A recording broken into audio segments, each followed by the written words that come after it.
Before we get started, I want to take a picture of all of you. So could you just wave your hands at me?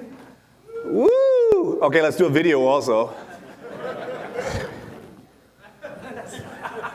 3, 2, whoa, whoa, whoa. 3, 2, 3, 2, 1, go! Yay! Okay, enough of that. Just a little keepsake. This is piping through. Amazing. So, hi, my name is Michael. Hello.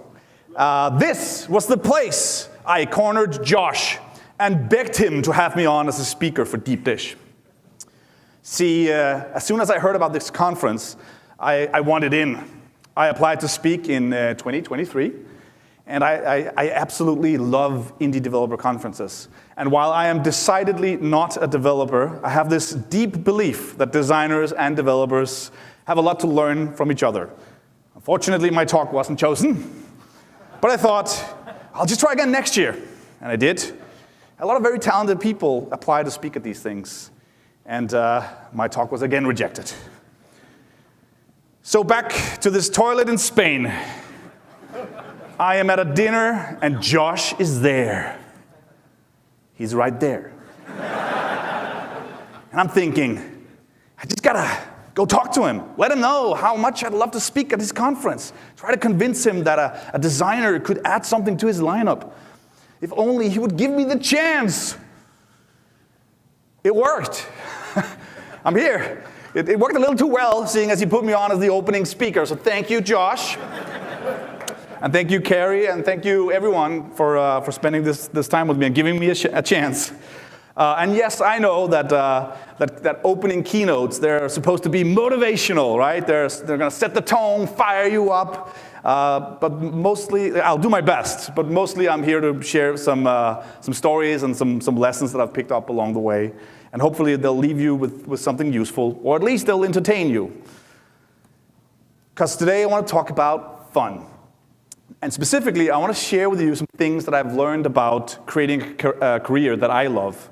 Even though I'm a designer, these lessons aren't really about design. They're about creating a career that feels good, whether you're building UIs or you're building apps or frameworks or games, whether you're independent or whether you're employed. Seeing as this is the opening keynote of Deep Dish, let's attempt a pizza analogy. Stay with me. Constructing your own career is a bit like making pizza without a recipe. You grow up hearing people talk about pizza, watching them eat it. You've tasted a few slices, maybe even fallen in love with some, but now you're in the kitchen, standing there with a pile of ingredients in front of you, and you're supposed to make your own. There is really no step-by-step guide for the pizza that's uniquely yours. Sure, you know the basics, dough, sauce, cheese, how much, what kind? Do you stick with pepperoni or throw on something weird? That's kind of what building a creative career feels like. You've seen other people's slices. You know what a successful pizza looks like, but when it's your turn to make one, there's no exact recipe to follow. You experiment, you burn a few, you make one that's way too cheesy or not cheesy enough, but over time, you learn what works for you, what feels right, what tastes good, what you're proud to share. And so this talk is a bit like me sharing my pizza experiments with you. Here are the layers that I've added over the years, the ones that burned, the ones that I kept coming back to, and hopefully something in there helps you cook up your own version. Sounds good? Woo!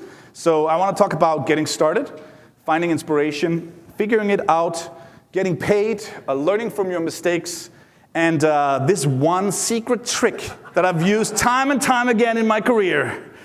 And hopefully, by the end of it, 170 slides, some of these stories might contain things that could be valuable to you. So I grew up loving computers, and for me, one of the ingredients I always knew I wanted in my career pizza was games. I grew up not just playing them, but also wanting to make them. Games like Transport Tycoon and Age of Empires and Stronghold really captured my imagination. Games was my first foray into design. I was using simple game engines to make little games, first on my Amiga and later on my PC. I think making sprites was my first love for drawing constrained things on a canvas, something I'd later use in my career. I did study computer science, That's what that looks like in Denmark, at least. But I found out I was a horrible programmer. Luckily, people wanted to pay me money to design things, and so I became a graphic designer. Yes. So when you're starting out as a designer or a developer, or anything really, you're often best served with doing a lot of work and sharing as much as possible. I started doing web design in the early 2000s, and let me tell you, I worked on a lot of stuff. Websites for financial institutions, websites for coffee companies, websites for upscale supermarkets, so many websites with bad stock images. UI for baby dental records, anyone? Yes? Anyone know what this is? Okay, you're in for a treat. This is the Jess Extender, the premium penis enlargement kit. Yes. Yes, literally. At the agency I worked at, we were doing graphics for them, and so yes, I ended up working on the affiliate packaging, banners and website design for the Jess Extender. I put that doctor up there. Look at him. It's like, I'll help you out, right? I also worked on lots of illustration stuff. I never considered myself a very good illustrator, but people were paying me to draw stuff, and it's lots of fun, like conceptual work. This is for an antivirus solution that never really caught on. I love doing icon design very early, and so I relished any opportunity I got to work on small drawings, rendering these little things in Photoshop. I made icons for free to give away in my spare time. I did a lot of replacement icon sets and UI customization back in the day. You guys remember Winamp skins? Yeah, I did a lot of those. Making these downloadable icon sets, kind of like open source, where you gave away the PSD files so people could build them out. And eventually, like, word got out to some bigger clients. I was commissioned by Lego to come up with a new look for their icons. I am from Denmark, where Lego comes from. Trying to nail down a style that could improve on their existing flat icons. It was cool, but they never used any of them. Got a lot of Lego, though. Every time I wasn't working on something or for someone, I would try to push my rendering skills in Photoshop. So I drew Wall-E and Eve from scratch. This was like hundreds of layers in Photoshop, just on top of each other. It's not a very effective way of doing it, I would say, but I learned a lot. And I was just constantly coming up with new projects to do, like a more fun Safari icon. In fact, I did like this whole range of experimental Safari icons, like playing around with this idea of other types of compasses, you know, like a scout compass, a military compass, a GPS, a needle in a glass of water, a flight compass, a nautical compass, one with the Earth underneath.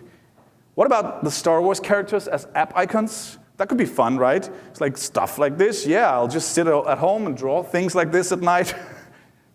Yeah, lots of stuff. Back when it was allowed to do lighting and textures and material design. I dreamt of one day working in the video game industry, so I would make lots of wallpapers for games that I like. You know, big Civilization fan, so here's a wallpaper I did recreating the V from Civ 5. Probably one of the most popular wallpapers I ever did was the stupid Minecraft thing. I wasn't just making wallpapers for fun, like I was making them for the games that I loved. It was sort of my way of being close to that industry, even before I found a way in. So what I want to say is that you want to start with volume and velocity. I think this is like a universal truth for most beginnings. If you're trying to get good at something, you got to do it a lot. Whether that's designing icons or writing Swift or building your first apps, it's all the same muscle. You got to make a lot, and you got to avoid being bogged down in one long project early on. The most important part of making is finishing. So even if it's messy, even if it's small, shipping builds momentum. Also, shrink the first step. I see this all the time. There is no perfect time to begin. We're very good at coming up with excuses for ourselves. If you can't get started, it's probably because the first step has grown too big or too undefined for you to take. So you got to shrink the first step into smaller, actionable tasks. So when it comes to figuring out what to do, I have found that the best advice is to find inspiration in things that you love. Now, as my career as a self-employed graphic designer grew, I was finding myself doing a lot of the same work over and over again. And so one day I sat down and made a template for app icons so that I wouldn't have to constantly do the groundwork again and again. And I bought a domain one evening, I made a quick website and uploaded it. As the template grew, it crossed 1 million downloads. And most app icons made in the early days of the iPhone used my tools. So I later turned this into a platform with many templates and started charging for some of them. It's the site called Apply Pixels that I run today, and it's definitely one of my most profitable side projects that I've ever made. The tools that I've built over the years have also allowed me to give workshops on icon design around the world. And so this one thing that I made spun out into a whole part of my career. I made a template because I was tired of starting from scratch every time. And I bet you have those patterns in your work too. Like things that you rebuild over and over again. That's where tools and side projects come from. Solving your own problems first and then sharing them. So you want to find inspiration in things you love. Hobbies and passions are an incredible, powerful source of inspiration. It's how we turn interests into side projects and side projects into businesses that are fun to work in. I love this. You gotta love things fiercely. Like being totally into something is admirable and a fantastic source of creative energy. And you want to seek to expand the pool of things that you love, and it'll broaden your horizon. It'll fuel your curiosity. It'll make connections you can't predict. I love building my own computers. I like building custom Game Boys. I collect video games. I'm really into winter bathing. I am from Scandinavia, so I'm a huge beer geek. And I absolutely love being a parent.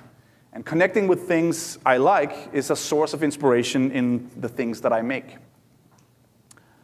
So once you've understood how to get started on your craft and where to find that inspiration, it's time to figure out what do you want to do with it, right?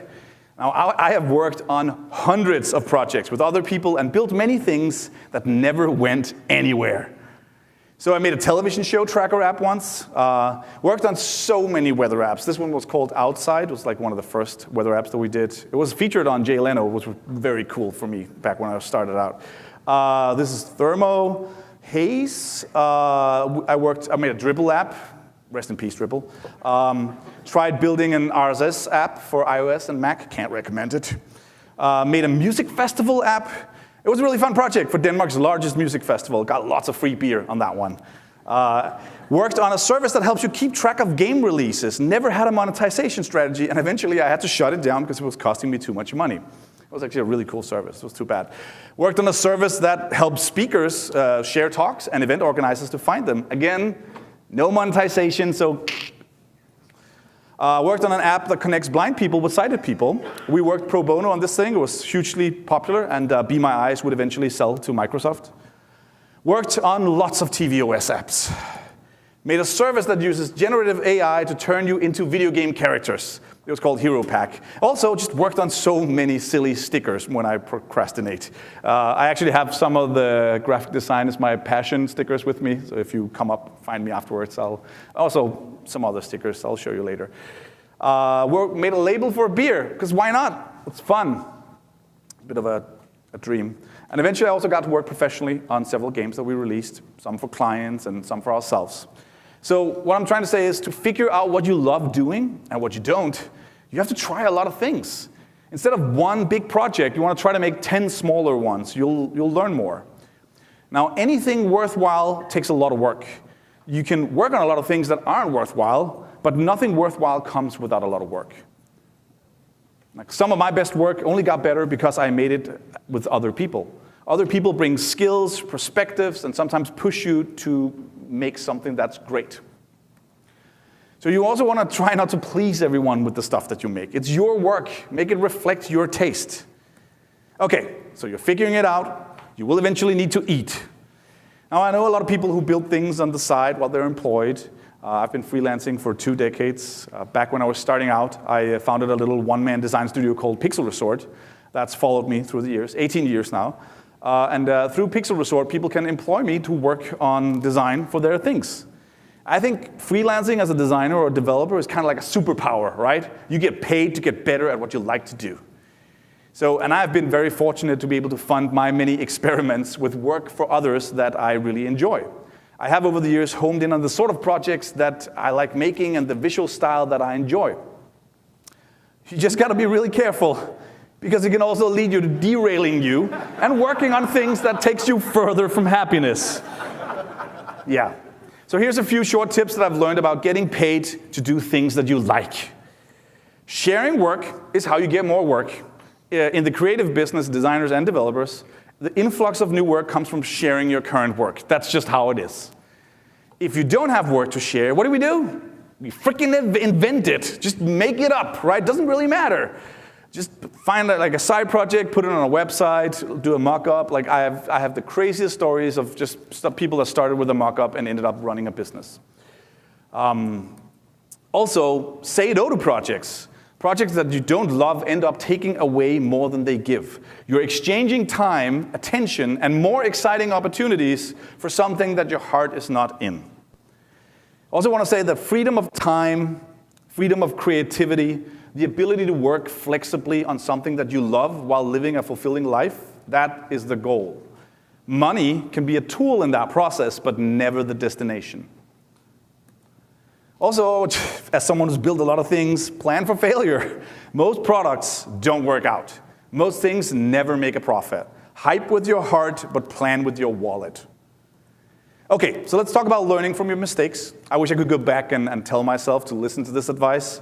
So while you're making things, pay close attention to where those adventures take you. In 2013, I was running a product development studio called RoboCat. We built a lot of different apps. And one of those apps was this little weather app called Thermo. It showed the outside temperature in a little thermometer design. It was really popular. It got millions of downloads. We'd sometimes get these pretty hilarious one-star app reviews, like this one, right? People really didn't understand that the iPhones couldn't actually measure temperature.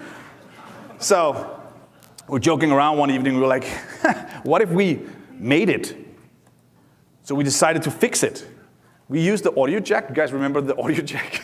Yeah. We used the audio jack as a connection and a little resistance sensor and built an API on top of that. So I got to design hardware, right? And we worked with a production company to turn those designs into something that we could manufacture. Here's the second prototype. I think it looks a little better. And we figured the best way of going about making some of these would be to do a little Kickstarter. And we asked for $35,000 because hardware is expensive. And we launched it. We ended up getting nearly 10 times that much. And we looked at each other, we're like, oh shit. Because now we had to mass produce more than 20,000 units. Now we established partnerships with factories in China. We had to learn a lot of things about building physical products in a very short time. It took a lot of work, but the finished product was quite nice. It was a small thermometer for your iPhone that fit in the palm of your hand. And we were the most funded project in Europe in 2013. I got on the front page of Børsen, which is like the biggest business publication in Denmark. My mom was very proud. Yeah. Looking back, though, I can say without a doubt that I would never do that again. Not because it was hard or not because I had to learn new things, but because the work I found myself doing was boring. I was managing, solving logistics, running a hardware company, and that wasn't my dream. Like, I wanted to make worlds, not sensors. So it taught me a very hard and very expensive lesson that I keep coming back to in my career. And that is, you become what you work on. The world has a tendency to feed you more of what you put into it. So you gotta make sure that it's something that you like. Just because you can make something doesn't mean that you have to, right? I find this little diagram helpful. I've been teaching this for years. Call it the circle of fun. If you do something you think is fun, I've always found that someone out there will think it's cool. You are then, in turn, presented with similar projects. As I said, the world has this tendency to give you more of what you put into it. Unfortunately, if you're doing something you think is boring, that same mechanism works too. The world will give you more of it. Oh, you like that? Here, have some more boring shit, right? And if you're not having fun right now in your job, in your projects or whatever, chances are you're not going to have fun at all. This is something that I've had to learn and relearn many times in my career. So I have one hack that I'd like to give you all. Some of the most successful projects that I have made would never have happened if I didn't use this one special trick. You guys ready? It's just between us. Just secret to self-delusion. Yes. If you are unsure of whether or not you can pull something off, just imagine that you're someone who can. Allow yourself to suspend disbelief and step into the role of someone who already achieved what you're aiming for by convincing yourself, even temporarily, that you're capable of doing the thing. you can push past self-doubt and hesitation. Now, we can all wrestle with whether or not we're good enough to do something new, whether or not that's shipping an app or speaking at a conference or making a game. But sometimes the best trick is just to pretend that you can and see what happens. So maybe some of you are familiar with the story. I'll give the short version of it. A few years back, I announced that I was working on a book about app icons. Yes, we've lived through this golden age of icon design, but a lot of that art is disappearing. And so I wanted to make a beautiful art book that celebrated this art form that had meant so much to my own career. Collecting, legally obtaining license agreements, and curating a book full of hundreds of works of art turned out to be a huge undertaking. So much so that it took me 4 years to make the first book, writing thousands of emails and coordinating with hundreds of artists and copyright holders around the world, often resorting to internet archaeology of finding long-lost app icons and retrieving high-resolution files from some long-forgotten source. And after all that work, I did a Kickstarter for the first book. I was crazy nervous, right? You work on something for 4 years, you're like, do people even care? But I shouldn't have been, because it got funded in 49 minutes. It went on to raise 136,000 euros, or 1,365 pounds of gold. Yes. Thank you. Went on this amazing journey of producing thousands of books that now live around the world. And in 23, I did it all again. I was stupid enough to do it again. No one stopped me. My wife looked at me like, no, not again. This time, working on a book celebrating app icon design on the Mac. It's a story that stretches even further back. This book would be a love letter to all the art that's been produced for the Mac, a platform that shaped so much of today's visual design. It posed many of the same challenges as the first book, but this time, though, I was better prepared. I set up a site for streamlined artwork submission process and automatic signing service. I had also learned a lot about layout from the first book. I'd gone from like a complete noob in InDesign to slightly less of a noob in InDesign. I think I'll stay there for the rest of my life. That is a dreadful application. Sorry, Adobe's not looking, is it? I ran another Kickstarter, got nervous again, but I shouldn't have, because the book was funded in 39 minutes and went on to raise a lot of money. Yeah. Thank you. So I was incredibly happy with the results. The iOS app icon book now had the sibling book. It's these two wonderful books that I made with the community, with you guys. And they're out there serving as inspiration for another generation of designers and developers. I have them right here. And here they are. Look like that. And I'm going to give these to Josh, and he'll give them away at some point during the conference. Yes.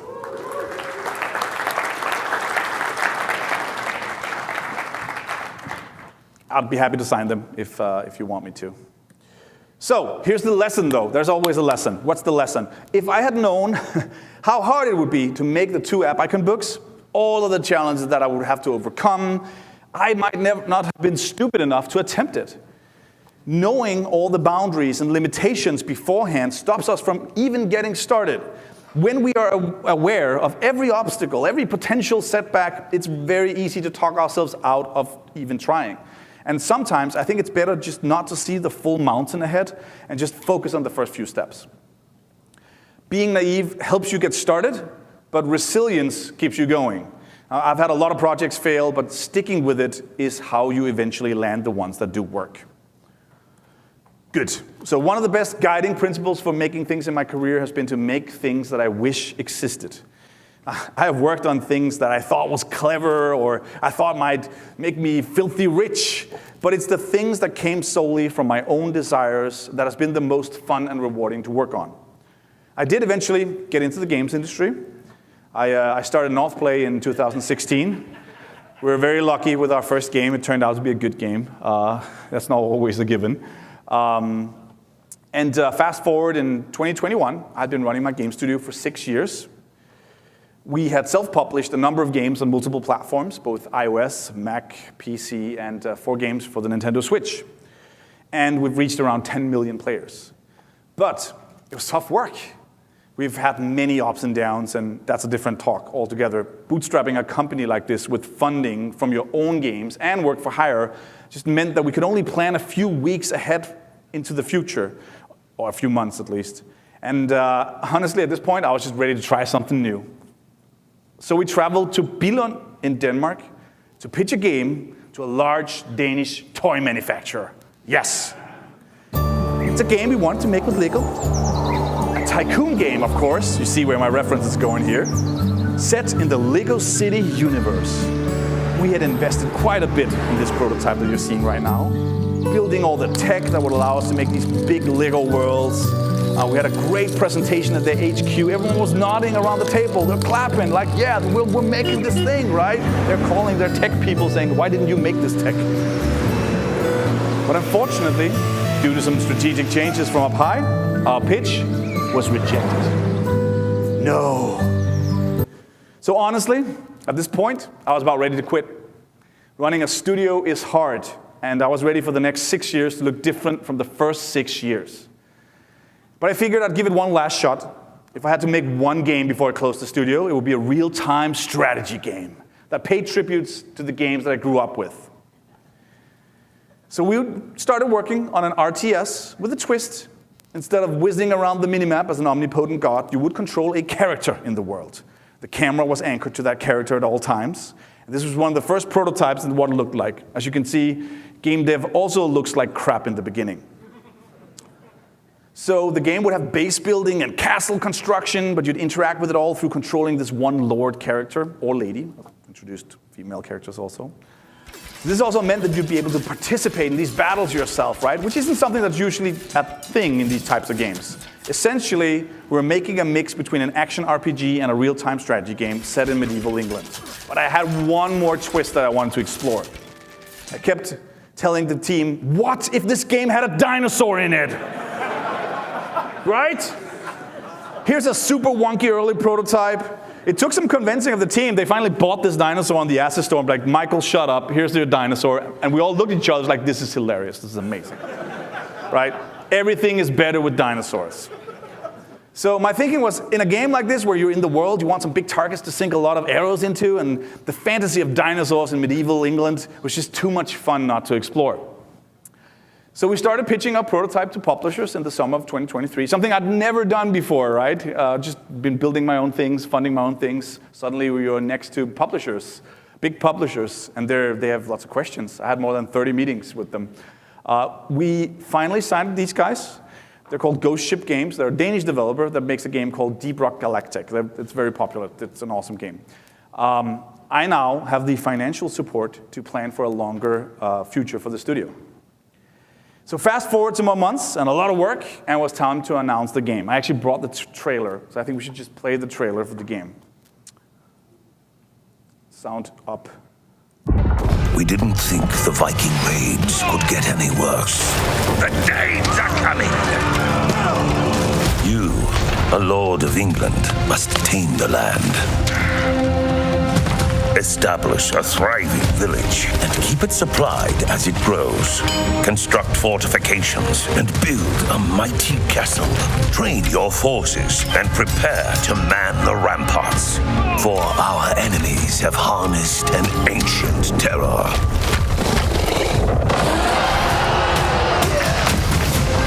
In this world of steel and scale, only the bravest leaders, the ones who can defend their strongholds, the ones who can raise an army,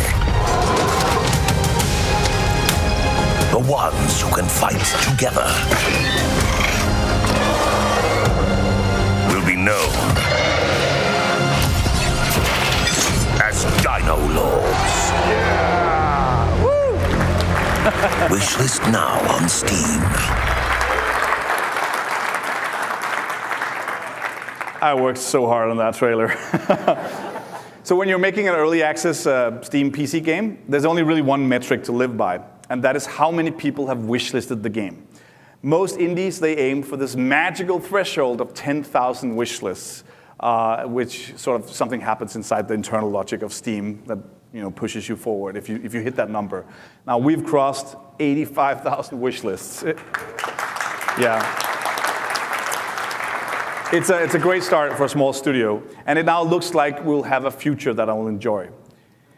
Also, Rolling Stone, the magazine, freaking wrote about my dinosaur game, right? They interviewed us. Mom was very proud. So yeah, that kid who grew up playing games, he's still there. He's the reason I kept layering games into my career pizza, like until I was finally able to bake a whole one from scratch. Now running a studio and making Dino Lords, I feel like I've finally made the slice that I've always dreamt of. So there's a bunch of things that is immediately evident from that story. One of them that I keep reminding new makers of is that creative work does not follow a straight line from not good to good. This goes for both graphic design, apps, and games. Now, for the majority of the process, the work looks like shit until it suddenly doesn't. Don't get discouraged by results that aren't shaping up. It just hasn't found its form yet. Now, creative work is messy, whether it's pixels or words or code. We all have projects that feels like a disaster halfway through. Dino Lords, you saw it. That game looks like garbage for a long time, and there's still lots of work left to do on the design, but I stick with it because it was the game that Kid Me wanted to play. One of the lessons that have become part of my core operating system is impress your inner child, or your actual children, if you have any of those. Now, making things that the child version of you would find cool has been a surprisingly good guide for creative decisions in my life. Adults are just kids who forgot how to play. So those are some of the slices that I've cooked up, some well-baked and some burned, but all part of making a career that I enjoy. Now, if there's something you want to work on, odds are that there's steps that you can take today to move closer. Like, don't wait for permission. Find that first step, invent the job. So as you head into this week, maybe there's a project idea that you've been sitting on, something a little weird, a little fun. This could be the week that you take that first step. I started as a designer and ended up running a game studio. You're developers. Maybe some of you will write books or teach or build your own app empires. Like, the point is, we're all making this up as we go along. But if there's one thing that I've learned, it's that work should have fun baked into it. If you're not enjoying it, you're not on the right path. So keep experimenting, try weird toppings, burn a few pizzas, but make sure that you're cooking something that feels like yours. Have a great conference.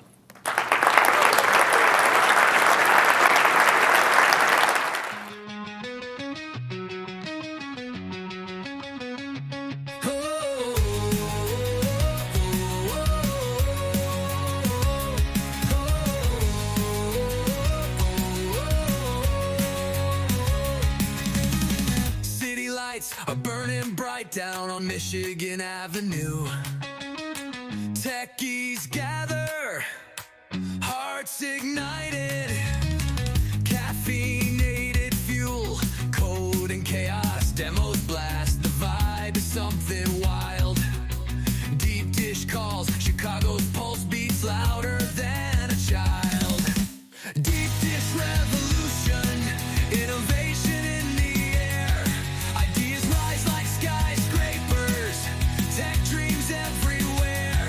From the loop to Navy beer, the future's on display. Deep dish brings the fire to the windy city's day.